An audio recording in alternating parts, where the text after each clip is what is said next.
नमस्कारम everyone, welcome back to our channel बात पते की। मैं हूं दीपा। आज के वीडियो में हम जानने वाले हैं धनिए के बारे में, या फिर इसे कोरिएंडर भी कहा जाता है। ये एक बहुत ही कॉमन स्पाइस है, एक ऐसा हर्ब है जो हर घर में प्रेजेंट होता है। हर घर के मसालों में धनिया मिल जाता है। धनिया एक ऐसा मसाला है, अगर हम इसको प्रॉपर तरीके से इस्तेमाल करना जान जाएं तो ये बहुत सारे डिजीज़ को क्योर करने में हेल्प कर सकता है। जैसे कि ये cholesterol, thyroid, blood pressure, kidney stones और बहुत सारी डिजीज़ में ये काम आता है। तो आज के वीडियो में हम जानेंगे कि ये एक बहुत ही आम मसाला, एक आम स्पाइस जो हर घर में मिलता है, उसके क्या क्या यूजेस होते हैं, क्या क्या फ़ायदे होते हैं और उसे सही तरीके से किस तरह से इस्तेमाल करना है, उसकी प्रॉपर डोसेज क्या होती है और उसके कुछ साइड इफ़ेक्ट्स। धनिया एक ऐसा स्पाइस है जिसके अंदर बहुत सारे वाइटामिन होते हैं, जैसे कि इसमें विटामिन ए बहुत अच्छी क्वांटिटी में होता है, विटामिन सी होता है, विटामिन के होता है, विटामिन B1, B2, B3 होता है और इसमें बहुत सारे फाइटो कॉन्स्टिट्यूएंट्स प्रेजेंट होते हैं। इसके साथ साथ इसमें बहुत सारे एसेंशियल ऑयल्स प्रेजेंट होते हैं। धनिया हमारे आसपास जब भी होता है तो उसकी एक बहुत ही अच्छी महक आ रही होती है हमें, क्योंकि उसके अंदर वो एसेंशियल ऑयल है जो हमें एक अच्छी सुगंध दे रहे होते हैं। जैसे कि इसमें pinene, terpene, camphor, geraniol, geranyl acetate present होते हैं और इन्हीं सब कॉन्स्टिट्यूएंट्स के कारण ये बहुत ही अच्छी प्रॉपर्टीज शो करता है। जैसे कि ये कार्मिनेटिव बहुत अच्छा है, यानी कि बॉडी से स्टमक में जो गैस बन जाती है उसको एक्सपेल करने में हेल्प करता है। सेडेटिव अच्छा है, इससे नींद अच्छी आती है। ये एंटी माइक्रोबियल है, एंथलमेंटिक है, यानी कि पेट के वॉर्म्स को किल करने में हेल्प करता है। एंटी डायबिटिक भी है। इसके साथ साथ ये इरिटेबल बाउल सिंड्रोम में बहुत ही अच्छा काम करता है। डायरिया जैसी प्रॉब्लम में बहुत ही अच्छा काम करता है धनिया। इसके साथ साथ ये डाइजेशन को इम्प्रूव करने में हेल्प करता है।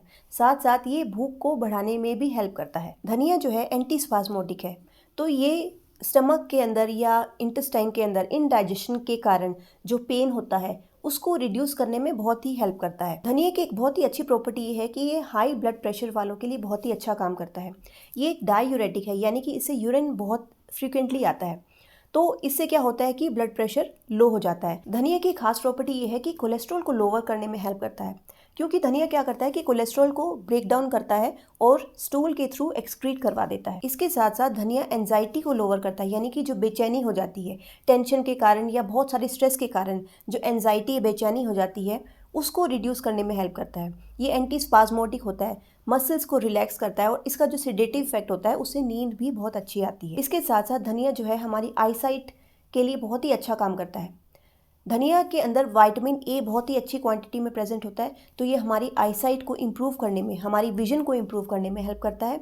और धनिया एक ऐसी चीज़ है जो कि वात, पित्त और कफ तीनों दोषास को बैलेंस करता है। धनिया में एक खास प्रॉपर्टी होती है कि हमारी बॉडी से म्यूकस को रिलीज़ करने में हेल्प करता है। तो बहुत बार जब भी इन्फेक्शन होता है तो क्या होता है कि ब्लॉक नोज हो जाता है या लंग्स में म्यूकस या कफ जम जाता है, तो धनिये से क्या होता है कि ये जितना भी म्यूकस होता है उसको ये रिलीज़ करवाने में हेल्प करता है और जितने भी ब्लॉकेजेस होती है उसको क्लियर आउट करता है। इसके साथ साथ धनिया जो है टॉन्सिल्स या सोर थ्रोट या गले में सूजन जैसी प्रॉब्लम में बहुत ही अच्छा काम करता है, क्योंकि इन्फ्लामेशन को रिड्यूस करता है। धनिया एक ऐसा स्पाइस है, हर्ब है, जो कि थायराइड में बहुत ज़्यादा हेल्पफुल है।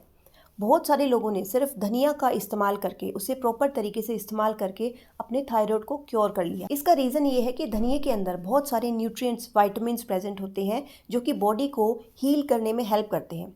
क्योंकि कहीं ना कहीं जब भी कोई डिजीज़ होती है तो उसके पीछे न्यूट्रिएंट्स की डेफिशिएंसी ज़रूर होती है। लेकिन एक बहुत ही ज़रूरी चीज़ ये है कि धनिया तो हम सालों से अपनी डाइट में कंज्यूम करते आ रहे हैं, उसे हम अपनी सब्जी में मसालों की तरह ऐड करते आए हैं। लेकिन धनिया को एक प्रॉपर लेने का ढंग होता है। अगर उसका प्रॉपर एक ट्रीटमेंट के हिसाब से देखें तो उसका फ़ायदा जब ही होगा अगर हम उसे एक प्रॉपर तरीके से लें। तो यहाँ पे आयुर्वेदिक पर्सपेक्टिव से एक चीज़ समझनी बहुत ज़रूरी है कि धनिया जो है, एक तो उसकी फ्रेश लीव्स में अवेलेबल होता है, दूसरा कि धनिए के बीज जो ड्राइड सीड्स होते हैं वो अवेलेबल होते हैं, जिसको हम मसालों में यूज़ करते हैं। तो सबसे पहली और ज़रूरी चीज़ ये है कि जब भी हम किसी डिजीज़ को क्योर करना चाहते हैं तो किसी भी हर्ब को हम लेते हैं तो उसे एम्प्टी स्टमक कंडीशन में लेना ज़रूरी है।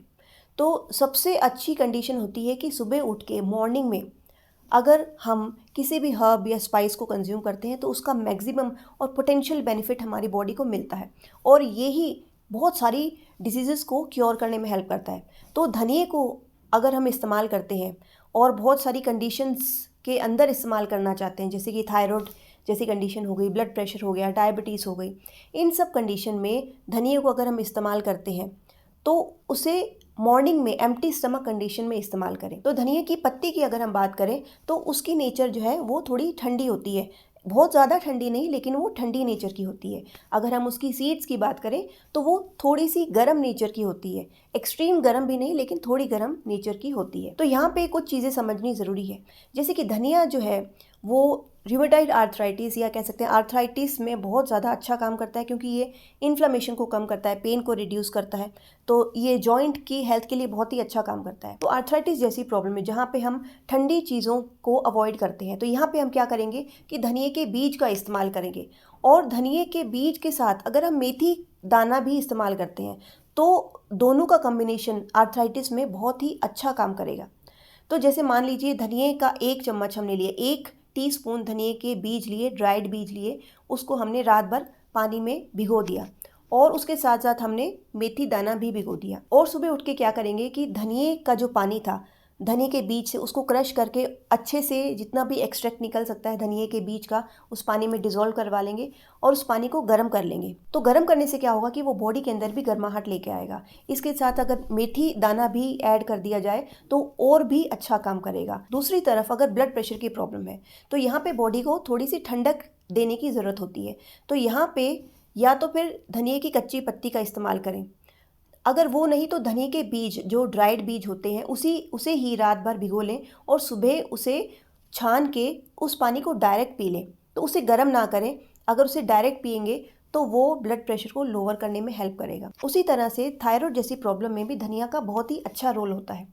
तो जैसे कि हाइपोथायराइड की प्रॉब्लम है जहाँ पे मेटाबॉलिज्म बहुत ही कम हो गया है, तो यहाँ पे क्या है, बॉडी के अंदर हीट देने की ज़रूरत है, क्योंकि बॉडी के अंदर मेटाबॉलिज्म स्लो हो गया है। तो यहाँ पे हम धनिए का इस्तेमाल करेंगे, धनिए के बीज लेंगे और उसे रात भर भिगो के सुबह उसको गर्म करेंगे, और उसको बॉईल करके उसे ठंडा करके फिर उसे कंज्यूम करेंगे। तो उससे क्या होगा कि हमारा मेटाबॉलिज्म इंक्रीज़ होता है, डाइजेशन इंप्रूव होता है, और ओवरऑल हाइपोथायराइड जैसी कंडीशन में हेल्पफुल होता है। दूसरी तरफ अगर हम बात करें हाइपरथायराइड की, तो हाइपरथायराइड में क्या होता है कि मेटाबॉलिज्म बहुत ज़्यादा हो जाता है, तो यहाँ पे बॉडी को कूल डाउन करना ज़रूरी है। तो यहाँ पे क्या करना है कि जब भी हम कोरिएंडर सीड्स को लेते हैं तो कोरिएंडर सीड्स को रात भर भिगोने के बाद उसे क्रश करके ऐसा छीले लें, उसे गर्म ना करें, और उसके साथ साथ बॉडी के अंदर ठंडक लाने के लिए उसके अंदर मिश्री ऐड कर लें। तो ये कुछ जो एडिशनल चीज़ें हम करते हैं, जैसे कि अगर हम मिश्री ऐड करते हैं तो वो बॉडी के अंदर और भी ज़्यादा ठंडक का काम करेगा। दूसरी तरफ अगर हम उसके अंदर जो है त्रिकटू डाल देते हैं धनिए के पानी में तो वो गर्मी को बढ़ाएगा। तो इस तरह से धनिए को अगर हम सही समय पर एम्प्टी स्टमक मॉर्निंग में कंज्यूम करते हैं, 1 चम्मच धनिया, या फिर अगर हम उसकी फ्रेश लीव्स इस्तेमाल करते हैं तो उसकी 1 या 2 चम्मच धनिए की चटनी की 2 चम्मच हम मॉर्निंग में ले सकते हैं। तो इस तरह से आप देखेंगे कि धनिए का बॉडी के अंदर जो रोल है वो मल्टीपल टाइम्स बढ़ जाएगा। तो धनिए को जो है बहुत लंबे समय तक नहीं लेना।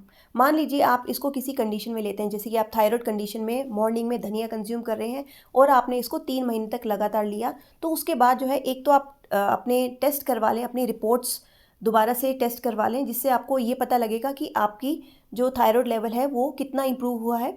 और उसके साथ साथ क्या करें, आप थोड़ा सा गैप दे दें, कुछ दिनों का 10 या 15 दिन का गैप ज़रूर दें, और उसके बाद से अगर आपको लगता है कि धनिया आपको कंज्यूम करना है तो आप फिर से धनिया कंज्यूम कर सकते हैं। अगर हम धनिया के साइड इफ़ेक्ट के बारे में बात करें तो धनिया जो है ओवर डोज में कभी भी नहीं लेना चाहिए। अगर हम बहुत ज़्यादा डोज में ले लेते हैं तो कई बार स्किन पे रैशेज़ या इन्फ्लामेशन भी हो सकती है। आई होप कि आपको ये वीडियो पसंद आया होगा, क्योंकि धनिया एक ऐसा हर्ब है, स्पाइस है जो कि हर घर में प्रेजेंट होता है और बहुत सारी कंडीशंस में इजीली इस्तेमाल किया जा सकता है। अगर आपको ये वीडियो पसंद आया है तो इसे लाइक ज़रूर कर दें और इसे शेयर ज़रूर करें अपने सभी फ्रेंड्स में, अपनी फैमिली में। और अगर आपने मेरे चैनल को अभी तक सब्सक्राइब नहीं किया है तो इसे सब्सक्राइब ज़रूर कर लें, साथ साथ बेल बटन दबाना ना भूलें, जिससे मेरे आने वाले जितने भी वीडियोज़ है उसकी नोटिफिकेशन आपको टाइम टू टाइम मिलती रहेगी। मिलते हैं नेक्स्ट वीडियो में किसी और नई इन्फॉर्मेशन के साथ। तब तक के लिए स्टे ब्लेस्ड, बी हैप्पी। नमस्कारम।